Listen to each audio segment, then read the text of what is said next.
আসসালামু আলাইকুম রহমতুল্লাহ। এই দেখেন দীর্ঘ ৩-৪ ঘন্টা এই দেখেন আমার গঞ্জি হলুদ হয়ে আছে। মরিচ ভাঙ্গানোর পরে এই যে হলুদ প্রায় ১০০ কেজি মাল ভাঙ্গানো হয়েছে।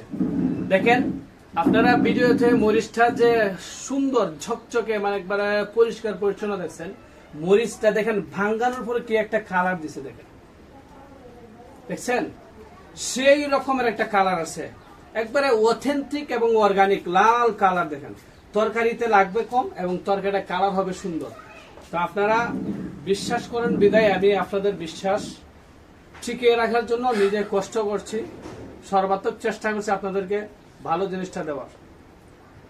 তো ইনশাল্লাহ আপনাদেরকে এই যে এই মশলাগুলি দেওয়া হবে, যে আমি এটা ঠান্ডা করার জন্য বস্তা থেকে ঢালছি, ঠান্ডা করবো এবং এটারে নাড়াচড়া করে এটা ঠান্ডা করার জন্য আবার বস্তায় ধরে ফেলবো। তো আপনারা দেখেন মরিচটার কালারটা দেখে আপনারা বুঝতে পারেন যে এটা কি কালারের মরিচ। এবং আপনারা হয়তো ভাবতে পারেন যে আপনাদেরকে ওই যে ভিডিওতে ময়লা দেখাইছে এগুলি মনে হয় আবার মিশিয়ে ফেলছি। মিশাই নেই, এই যে মিশাই নেই ভাই, এই যে দেখেন মিশাই নেই, দেখছেন মিশাইলে আমি এই সময় দিয়ে দিতাম, কিন্তু মিশাবো না, এগুলো কোনো প্রয়োজন নেই আমার এগুলো মিশানোর।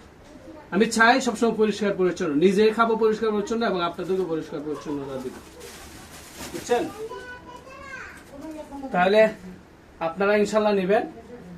মরিচটা দেখেন, মরিচটা এই যে দেখেন মরিচটা কিরকম জল জ্বলা দেখেন। এই যে অন্যান্য মরিচ দেখবেন আপনার যে এইভাবে নাড়া দিলে মানে এইভাবে পড়ে না, মানে জমাট বেঁধে থাকে, কিন্তু এটা ওই যে শুকানোর কারণে মানে কি পরিমাণ রোদে শুকাইছে এটা দেখেন। এই যে মরিচটা দেখেন জল জলি করে পড়ে, এই যে দেখছেন। এটাই হচ্ছে খাঁটি, এটাই হচ্ছে আসল এবং এটাই হচ্ছে অর্গানিক এবং এটাই হচ্ছে পিওর। এটাই এই মরিচ এই মশলাগুলি আপনাদেরকে সেই মায়ের হাতের রান্নার স্বাদ ফিরিয়ে দিবে। তো সবাই ভালো থাকেন। আসসালামু আলাইকুম রহমতুল্লাহ।